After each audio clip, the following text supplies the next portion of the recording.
Halo Gizi Lover, salam sehat semua. Apa kabar hari ini? Mudah-mudahan Gizi Lover dalam keadaan sehat walafiat, bisa beraktivitas, bisa beribadah, bisa berkumpul dengan keluarga, sehingga kita masih dapat diberikan kesehatan oleh Allah SWT. Seperti yang saya sampaikan di perkenalan pertama, bahwa channel ini bernama dengan Rumah Gizi yang akan memberikan edukasi tentang suara isi piringku. Pada pertemuan pertama ini, saya ingin memberikan edukasi apa sih isi piringku, dan harus sejauh mana saya harus makan. Nah, ini adalah slogan yang sudah dibuat oleh Kemenkes, yang dulu kita kenal dengan 4 sehat 5 sempurna. Ini berkembang dengan nama isi piringku. Gizi Lover, kalau kita lihat bahwa antara asupan makanan, pertanyaannya adalah apakah asupan makanan kita sudah seimbang atau belum? Nah, ini pertanyaannya. Indikatornya dari mana? Indikatornya adalah apakah berat badan kita berkurang, tetap, atau bertambah. Jika berat badan kita berkurang, maka bisa didapatkan pasti ya.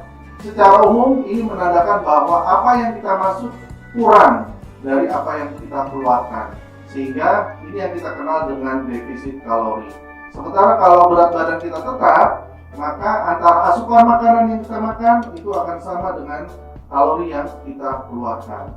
Nah, sementara kalau berat badan kita yang bertambah, dan inilah yang paling banyak terjadi di masyarakat kita saat ini, adalah obesitas atau kegemukan. Ini terjadi karena kalori yang masuk ke dalam tubuh kita itu lebih banyak daripada kalori yang kita gunakan, sehingga terjadilah apa yang kita sebut dengan surplus kalori. Nah, pertanyaannya bagaimana sih cara mengatur makan? Apakah kita makan, pesan makanan, kita panggil misalnya ada tukang toprak, kemudian ada tukang toki goreng, kita makan seenaknya, kita makan sampai kenyang, ya, kemudian tidak kita hitung, ya. Nah, inilah perlunya kita mengetahui bagaimana sih isi piringku sebenarnya. Nah, Gizi Lover, dalam edukasi kita kali ini, saya ingin menjelaskan bahwa dalam satu porsi, dalam satu kali makan, itu terbagi menjadi makanan pokok, kemudian lauk pauk, buah-buahan, dan sayur-sayuran. Dan jangan lupa, Gizi Lover, kita tetap harus melakukan olahraga, kemudian minum air putih, dan jangan lupa cuci tangan. Ya, cuci tangan ini juga harus dilakukan. Kenapa? Karena dalam kondisi pandemi seperti ini, mau tidak mau, suka nggak suka, kita harus benar-benar menjaga kebersihan diri kita. Nah, kita lihat di sini berapa banyak makanan pokok yang harus kita makan agar tidak terjadi kekurangan atau kurus, agar tidak terjadi obesitas sehingga berat badan kita mencapai berat badan ideal. Nah, berapa banyak lauk pauk yang kita konsumsi agar lauk pauk itu dapat menjadi bahan pokok, batu bata, tempat tergantinya jaringan-jaringan kita. Yang mudahnya sederhana adalah rambut kita tadi akan panjang, potong akan tumbuh lagi. Kemudian kuku kita akan panjang, akan kita potong, akan menumbuh lagi. Nah, begitu juga secara umum kondisi tubuh kita ada yang kita kenal dengan perbaikan jaringan. Nah, perbaikan jaringan ini akan selalu ada. Nah, berapa banyak lauk pauk itu kita gunakan agar perbaikan jaringan kita terjamin? Maka saksikan terus Rumah Gizi isi piringku. Nah, baik. Kemudian buah-buahan itu untuk apa? Ya. Nah, ibaratnya buah-buahan dan sayur itu adalah sumber dari serat. Jadi kalau kita makan itu ada pasti setelah dicerna, kemudian nanti diserap, ya, akan melalui usus. Nah, dalam usus inilah sebenarnya nanti ada sisa-sisa makanan yang akan menempel dalam usus kita. Nah, ini harus dibersihkan, harus dibuang. Dengan apa? Dengan serat. Seratnya sumbernya dari mana? Dari buah-buahan dan sayur-sayuran. Nah, selain itu buah-buahan dan sayur-sayuran itu juga sumber vitamin. Nah, nanti saya akan detailkan tentang penjelasan bagian dari suara isi piringku. Baik, Gizi Lover, yang pertama adalah tentang makanan pokok. Makanan pokok itu sumber karbohidrat. Jadi, karbohidrat itu adalah fungsinya untuk apa? Karbohidrat itu fungsinya untuk energi. Energi untuk apa? Untuk bernapas. Untuk apa lagi? Untuk berjalan. Untuk apa lagi? Untuk bekerja. Untuk apa lagi? Untuk berjalan, untuk bekerja, berpikir, belajar dan sebagainya itu menggunakan tenaga. Nah, bahkan kita tidur pun itu juga menggunakan tenaga. Nah, kenapa harus dengan sumber karbohidrat? Karena karbohidrat itu adalah sumber bahan makanan yang sangat mudah dicerna, ya. Kemudian dia memiliki rantai karbon yang mudah dipecah. Rantai karbon apa sih? Ribet banget. Nah, rantai karbon itu kita mungkin dulu ingat apa yang kita sebut dengan proses fotosintesis. Fotosintesis itu adalah bagaimana tumbuhan menyerap cahaya matahari kemudian disimpan, kemudian nanti sebenarnya dia menyimpan energi cahaya matahari. Nah, energi cahaya matahari lah ini nanti akan diubah secara biokimia yang akan diubah menjadi energi yang kita gunakan dalam tubuh, kemudian nanti akan dilepaskan menjadi senyawa karbon lainnya. Nah, karbohidrat itu adalah zat makanan. Karbohidrat itu adalah sumber bahan makanan yang dia sangat mudah untuk menyerap energi cahaya matahari itu, kemudian digunakan oleh tubuh, kemudian dilepaskan. Nah, pertanyaannya, apa aja sih sumber dari karbohidrat? Sumber karbohidrat itu, gizi lover bisa lihat. Pertama, di sini ada beras. Siapa yang makan beras? Ayo, angkat tangannya. Wah, saya yakin tidak ada orang yang makan beras. Yang benar adalah orang makan nasi. Iya, betul sekali. Jadi beras ini diolah dulu Bapak Ibu sekalian ya. Gizi lover, saya sarankan nanti setelah saya jelaskan ini, wah dijelaskan oleh rumah gizi sesat atau rumah gizi. Kenapa saya dianjurkan makan beras? Tidak, beras ini tetap harus diolah. Jadi sumber karbohidrat itu ada misalnya nasi, kemudian beras merah, dari beras merah ada singkong, ada mie, ada bihun, ada ubi jalar, ada gandum, kemudian ada kentang, ada jagung, ada sagu. Itu adalah sumber karbohidrat ya. Jadi terkadang kita sudah makan sayur belum? Sudah. Yang dimakan apa? Jagung. Nah, jagung itu bukan dari sayur-sayuran ya. Jagung itu adalah termasuk dari sumber karbohidrat. Nah, gizi lover bahwa sekali makan, nah kita makan ini secara umum ya, sekali makan kita makan untuk nasi, untuk makanan pokok adalah 150 gram nasi. 150 gram nasi itu seperti apa sih? Di rumah saya nggak punya timbangan, apakah saya harus beli timbangan dulu? Tidak, ini bisa kita lakukan dengan namanya penukar. Penukar itu dengan menggunakan ukuran rumah tangga. Nah, 150 gram nasi itu bisa diterjemahkan menjadi 3 centong nasi atau juga 3 buah sedang ya kentang. Jadi kalau kita mau ganti nasi itu dengan kentang, berapa banyak kentang yang harus kita makan? Nah, itu tadi 3 buah kentang yang ukuran sedang, ukuran 300 gram atau 1,5 gelas yang mie kering.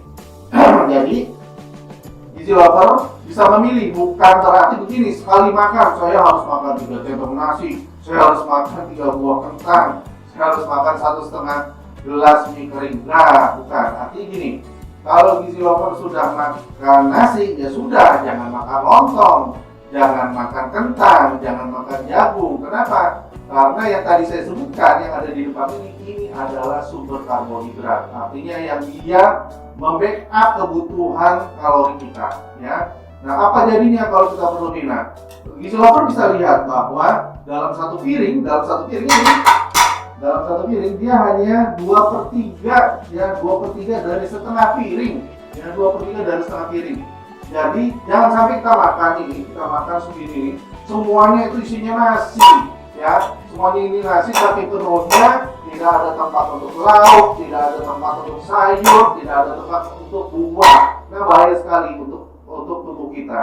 Nah, gizi lover bisa lihat bahwa satu piring itu hanya kalau dibagi dua, gizi lover dibagi dua, 2/3-nya itu adalah untuk nasi. Selebihnya untuk apa? Nanti akan saya jelaskan bahwa selebihnya itu untuk lauk pauk, sayur dan buah. Oke. Selanjutnya adalah lauk pauk. Lauk pauk itu adalah bahan makanan yang kita butuhkan tadi, bahwa tubuh kita akan selalu melakukan regenerasi jaringan, perbaikan jaringan. Ya, tubuh kita ini kan pasti tadi ya ibaratnya kalau mobil ban itu ada masa ausnya, harus diganti, harus diperbaiki. Nah, tubuh kita seperti itu juga, ada regenerasi jaringan. Nah, yang membackup untuk perbaikan jaringan agar tadi barangnya itu bagus kembali. Ibaratnya kalau kita punya motor, kita punya mobil, bannya sudah aus, sudah botak. Nah, kita harus beli ban juga kan, harus beli karet juga. Nah, jangan sampai ban kita awalnya bundar, bulat gitu ya, lingkaran, kita ganti dengan ban yang kotak. Yang jadi apa? Yang jadi ya udah, yang jadi adalah mobilnya tidak bisa jalan. Nah begitu juga tubuh kita kalau misalnya kita tadi misalnya kuku, kemudian rambut, bahkan organ-organ lainnya itu harus di backup dari protein. Nah sumber protein itu adalah lauk pauk, sehingga tidak bisa dan tidak mungkin kita dalam satu hari itu kita makan tanpa adanya lauk pauk. Kenapa? Karena harus diganti jaringan kita itu harus diganti, diperbaiki. Karena sehari-hari kita kan beraktivitas, sehari-hari kita akan berinteraksi dengan berbagai zat yang ada dalam lingkungan kita. Nah itu akan haus, bukan haus minum, ya akan haus. Nah itu harus diganti dengan sumber protein. Jadi tidak bisa kita makan yang lainnya atau porsinya kita kurangi. Nah berapa banyak sih agar tubuh kita terjamin bahwa bahan pokok untuk mengganti jaringan yang rusak itu tersedia dalam bahan makanan kita. Nah itu dia, kalau kita lihat piringnya itu adalah sepertiga dari setengah piring. Jadi kalau piring itu dibagi menjadi setengah, sepertiga dari setengahnya itu adalah harus ada lauk pauk. Kalau tidak, maka tadi ya kita tidak punya batu bata, kita tidak punya bahan baku untuk membangun jaringan kita yang rusak. Ya. Kemudian apa aja sih bahan makanannya? Bahan makanannya tadi ada ikan, ada daging, kemudian ada ayam, ada telur, ada susu. Wah, kalau makan itu mahal-mahal dong, saya tidak bisa beli. Kita lihat yang sebelahnya bahwa sumber protein itu bukan hanya dari hewani, ada juga sumber bahan makanan yang protein nabati. Dari mana? Dari tahu, tempe, kacang-kacangan. Ya, jadi gizi lover tidak ada istilah bahwa gizi sehat itu hanya untuk orang kaya, gizi sehat itu hanya untuk orang yang berduit. Kenapa? Karena tadi sini ada pilihan, bukan berarti dalam satu hari saya harus makan ayam, saya harus makan tempe, saya harus makan daging. Bukan. Yang terjadi adalah kita harus memilih, gitu ya. Kita harus memilih sumber lauk pauk yang pasti bahwa lauk pauk itu harus tersedia dalam makanan kita, ya. Nah, kita lihat gizi lover bahwa isi piringku dalam sekali makan itu ada lauk hewani, ya. Ibaratnya kita ambil contoh adalah ikan kembung. Ikan kembung itu 75 gram atau 2 potong sedang ayam tanpa kulit, ya. Atau 1 butir telur ayam ukuran sekitar 50 gram. Atau 2 potong daging sapi ukuran 70 gram. Nah kalau kita mau mengambil tahu, ya ukuran yang 100 gram tahu itu adalah 2 potong sedang tempe. Jadi tempe itu kualitasnya ya hampir sama, bukan misalnya memang mirip dengan tahu, tinggal masalah jumlahnya. 100 gram tahu itu setara dengan 2 potong tempe sedang ukuran 50. Oke? Nah sekarang tadi saya katakan bahwa lauk pauk itu digunakan untuk apa? Lauk pauk itu untuk membangun jaringan. Mohon maaf ya, ini agak sedikit gambar-gambar aneh nih. Ini kok ada ulet, ada cacing, apa ada abel. Jadi Bapak Ibu sekalian, Allah SWT itu menciptakan manusia itu ada blueprintnya. Blueprintnya itu yang kita sebut dengan DNA. Nah DNA ini adalah yang tadi ketika kita aus, ketika tadi rambut kita panjang kita potong atau regenerasi jaringan, nah tubuh itu mengambil rujukannya dari mana? Nah ini yang kita sebut tadi rujukan untuk regenerasi jaringan itu adalah DNA. Ya tadi kalau untuk ban, misalnya ban mobil kita aus, rujukan beli ban di mana? Katalog, ya di katalog ban. Nah katalog dari tubuh kita ada di mana? Di DNA. Di DNA itulah nanti akan berubah menjadi protein. Nah, ini bukan ujuk-ujuk dari DNA berubah menjadi protein. Jadi ibaratnya nih, saya punya buku resep yang sangat harus terjaga keutuhannya. Nah, pada saat saya akan masak, misalnya saya akan masak opor ayam, tidak serta-merta buku resep itu saya bawa ke dapur. Yang saya bawa adalah tadi buku resep itu saya buka, jadi kromosomnya itu saya buka, saya tulis dalam secari kertas. Nah, secari kertas itulah yang saya bawa ke dapur. Nah, secari kertas itu apa? Secari kertasnya itu adalah RNA. Nah, RNA ini nanti akan dibawa ke dapur. Di dapurnya di mana? Namanya ribosom. DNA ini awalnya ada di dalam inti sel. Inti sel ini tadi nanti akan DNA itu akan kebuka, dia akan keluar dari inti sel, dia akan keluar dalam sitoplasma, ya. Jadi yang keluar dari sitoplasma itu adalah RNA-nya. Jadi nanti ada namanya transkripsi, berubah, mencatat, menyalin DNA menjadi secari satu untai RNA. Nah, satu untai RNA ini nanti akan keluar dari inti sel ke sitoplasma. Nah, dalam sitoplasma itulah nanti sudah menyambut ruangan dapur. Ruangan dapurnya itu adalah ribosom. Dalam ribosom itulah nanti berubah dari RNA menjadi protein. Nah, Bapak Ibu sekalian, gizi lover bisa lihat bahwa inilah yang terkandung. Jadi kode-kode DNA itu nanti akan diterjemahkan menjadi kode-kode asam amino. Kode-kode asam amino bisa lihat ada alanin, arginin, asparagin, aspartat, sistein. Jadi misalnya kita panjang harus diganti. Itu ada kode-kodenya, ada kode-kode DNA-nya. Nah, kode-kode DNA-nya itu nanti berubah menjadi kode-kode asam amino. Nah, permasalahannya adalah misalnya kita ingin masak opor ayam. Ternyata tubuh kita tidak bisa menyediakan santan. Yang terjadi apa? Yang terjadi adalah kita akan masak bukan opor ayam tapi berubah menjadi ayam goreng.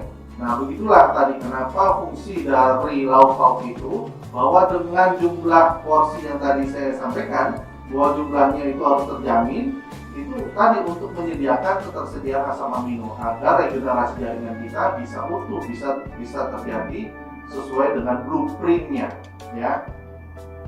Nah, sekarang kembali lanjutnya adalah tentang buah-buahan dan sayur-sayuran. Buah-buahan dan sayur-sayuran itu kalau kita jumlah keduanya setengah piring. Jadi setengah piring ini kalau dibagi menjadi dua, maka setengahnya itu mutlak harus buah-buahan dan sayur-sayuran. Nah, seberapa banyak buah-buahan itu adalah sepertiga dari setengah piring. Sementara sayur-sayuran adalah 2/3 dari setengah piring. Apa sih manfaatnya? Nih dia. Manfaat yang pertama dari sayur-sayuran dan buah-buahan, di dalamnya mengandung serat. Serat itu tidak ada dalam karbohidrat maupun dalam protein. Dia mutlak ada dalam buah-buahan dan sayur-sayuran. Nah, kita lihat. Gizi lover bisa lihat. Di sini ada tulisan usus bersih, di sini ada tulisan gambar dan usus kotor. Orang yang makan serat, yang rajin makan sayur-sayuran dan buah-buahan, itu saya jamin nanti bisa dicek sendiri, dia akan terhindar dari penggumpalan, ya, plak-plak dari sisa-sisa makanan. Nah, ini usus kotor kenapa terjadi? Ya, karena kita makan itu kan nanti dicerna, kemudian nanti akan masuk ke dalam usus. Nah, ini nanti sisa makanan itu akan menempel dalam usus, akan menempel. Nah, ini kalau dibiarkan, ini lama-lama menjadi polip, dan lama-lama akan menjadi kanker usus. Inilah cikal bakal kenapa terjadi kanker usus. Salah satunya adalah kalau kita tanya, pasti mereka tidak menyukai sayur-sayuran dan buah-buahan. Ya, karena ini menempel. Ini sisa makanan, mohon maaf ya, ini harusnya dibuang. Ini sebenarnya adalah nanti akan bercampur dengan feses kita yang akan dibuang melalui sistem pembuangan kita. Nah, sementara ya, kita lihat di sini kalau misalnya dalam usus kita ini banyak menempel sisa makanan. Nah, ini pertama akan terjadi sumbatan, ya, sumbatan untuk menyerap. Di mana makanan itu akan terserap, makanan yang baru pasti nanti akan terganggu serapannya. Proses penyerapan zat-zat gizi pun akan terganggu. Nah, ini harus disikat, ya, harus disikat. Sikatnya dengan apa? Dengan serat. Jadi serat itu bekerja seperti spons. Kalau kita makan, dia akan menyerap, mengikat kotoran-kotoran tadi, kemudian akan membawanya dan membuangnya melalui saluran pembuangan. Nah, dapatnya dari mana? Dari sayur-sayuran dan buah-buahan. Hati-hati. Kenapa? Hati-hati terutama untuk orang yang gemuk, ya, orang yang gemuk. Kita coba anamnesa. Kita coba tanya ke diri kita masing-masing yang gemuk, ya, yang gemuk. Apakah kita sudah sering makan sayur dan buah? Ya. Dugaan saya, orang yang gemuk biasanya sedikit sekali mengkonsumsi sayur-sayuran dan buah-buahan. Kenapa? Karena maaf nih, kalau dicek biasanya ususnya akan banyak plak-plak sisa makanan yang harusnya terbuang, harusnya bersih seperti ini. Dan efeknya lagi, gizi lover, kalau kita sering makan buah, makanan kita lebih terkontrol. Kenapa? Karena serat itu dia memberikan sensasi rasa kenyang. Serat itu memberikan sensasi rasa kenyang sehingga makanan kita bukan makanan kita, perut kita sudah merasa kenyang. Jadi sebenarnya makan sayur dan buah itu di awal makan, bukannya di akhir makan. Kenapa? Karena dengan kita makan sayur-sayuran dan buah-buahan, maka ada sensasi kenyang yang sudah mendahului, sehingga kita tidak nambah lagi. Nah, itulah yang menyebabkan adanya kegemukan. Karena apa? Karena sedikit sekali mengkonsumsi sayur-sayuran dan buah-buahan. Nah, selain itu, gizi lover bisa lihat bahwa dalam sayur-sayuran dan berbuah itu juga mengandung banyak sekali zat-zat yang bermanfaat. Ada zat-zat kimia yang berasal dari tumbuh-tumbuhan, phytochemical, ya, senyawa-senyawa aktif yang bermanfaat itu ada di sayur-sayuran dan buah-buahan. Dan ini juga dia sumber vitamin dan mineral. Jadi tadi kita lihat bahwa setengahnya itu kan adalah senyawa makro, ya, senyawa makro gizi. Nah, senyawa makro gizi itu nanti setelah masuk ke dalam sistem peredaran darah, ya, itu mutlak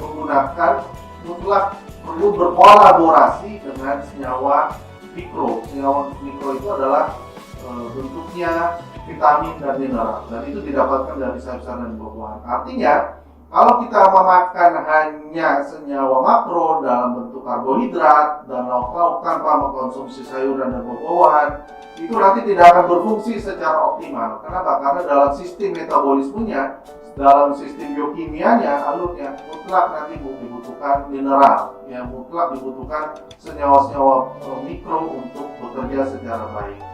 Nah, gizi lover bisa dilihat bahwa kalau kita ingin menurunkan berat badan, gimana caranya? Cara mudahnya adalah kita banyak makan sayur-sayuran dan buah-buahan. Itu tadi, biasanya mereka orang yang gemuk itu sangat sekali rendah mengkonsumsi sayuran dan buah-buahan. Dan hati-hati, mereka yang diet rendah vitamin dan mineral, karena diet-diet lainnya mengurangi sayuran dan buah-buahan, dia akan berisiko kekurangan vitamin dan mineral. Ya. Bapak Ibu sekalian, kita lihat di sini gizi lover bahwa sumber vitamin itu salah satunya tadi untuk melawan infeksi, kemudian untuk penyakit-penyakit degeneratif. Ini nanti akan kita bahas dalam sesi khusus, ya, terlalu panjang kalau dibahas di sini. Baik. Kemudian apalagi? Bagaimana sih cara untuk meningkatkan tips untuk mengkonsumsi sayur-sayuran dan buah-buahan? Caranya adalah jangan dimakan piringnya, tapi bagaimana kita mengkonsumsi sayuran dan buah secara perlahan dan konsisten. Artinya konsisten begini, kita harus dalam satu piring itu konsisten, setengahnya harus ada sayur-sayuran dan buah-buahan. Mau nggak mau setengah itu harus ada, ya. Tidak bisa kita satu piring itu adanya karbohidrat dan lauk-lauk tanpa sayur-sayuran dan buah-buahan. Konsisten itu namanya. Kemudian kita nikmatin, ya, kita menikmatin bagaimana kita mengkonsumsi sayuran dan buah-buahan, ya.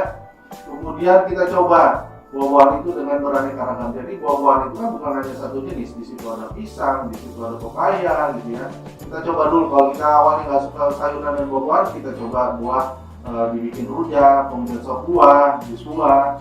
Tapi hati-hati, jangan terlalu banyak gulanya. Nanti juga ada sesi khusus untuk kita membahas gula lemak, ya, tentang gula dan lemak itu akan kita bahas, ya. Kemudian kita coba siasati, kita bikin untuk awal, ya, untuk awal. Tadi misalnya brokolinya digoreng, gitu ya. Ini untuk mengantisipasi awalnya kita tidak suka terhadap sayur-sayuran, ya. Nah, gizi lover jangan lupa kita juga tadi minum air putih. Kenapa? Karena tadi kalau kita banyak makan serat, kita banyak makan sayur dan buah-buahan, tapi minum kita tidak kita kontrol, kita kurang, gitu ya. Nah, itu nanti akan sembelit, ya. Jadi jangan lupa minum air putih agar membantu memperlancar buang air besar. Kemudian pilihlah jajanan kaya sayuran, misalnya gado-gado dan pecel, tapi lihat dulu, ya. Jangan sampai gado-gadonya bikin kita sakit perut. Lihat dulu higien dan sanitasinya. Biasanya tuh kan tukang gado-gado sambil ngulek keringetan, ngelap pakai celebeknya, terus ngelap piringnya. Ya, itu tolong diperhatikan juga, ya. Kalau bisa ya kita bikin sendiri, kalau bisa, ya. Atau bisa juga kita bikin jus sayuran, ya.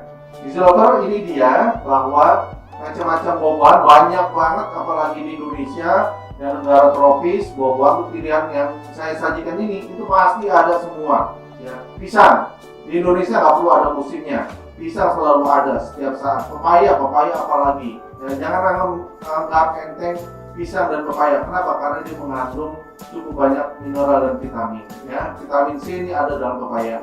Kemudian ada belimbing, ada mangga, gitu, ada apel. Hampir semua buah-buahan yang ada di sini, yang saya sampaikan di sini, itu ada di Indonesia. Kemudian, gizi lover, untuk sayuran, apalagi sayuran, Indonesia itu adalah negara yang sangat kaya dan sangat mudah untuk menanam berbagai macam sayur-sayuran dan buah-buahan. Ya, apalagi sekarang ada tren tumbuhan yang hidroponik, itu sekarang bisa kita lakukan di pekarangan rumah kita. Ini dia contohnya, ada terong, kemudian ada timun, ada selada air, kemudian ada labu siam, ya, ada wortel. Ini adalah macam-macam sayuran yang bisa kita pilih. Ya. Baik, gizi lover bisa lihat setelah itu tadi saya jelaskan bahwa dalam satu piring ini nanti terbagi atas karbohidrat, lauk pauk, kemudian sayuran dan buah. Yang terakhir bahwa dalam satu hari itu jangan lupa kita minum air. Sebenarnya ada hitungannya ya, 30 cc per berat badan. Nah, tapi kalau untuk mensederhanakan, untuk memudahkan, bahwa dalam satu hari itu kita harus mengkonsumsi 8 gelas ya. Kita harus mengkonsumsi 8 gelas sehari air putih ya, air bening seperti itu ya. Untuk apa? Untuk menjaga kesehatan kita. Oke, gizi lover, mungkin ini saja penjelasan saya untuk hari ini. Mudah-mudahan bermanfaat. Terima kasih atas perhatiannya. Jangan lupa like, subscribe, dan share. Terima kasih. Salam sehat selalu dari Rumah Gizi dengan tagline Suara Isi Piringku.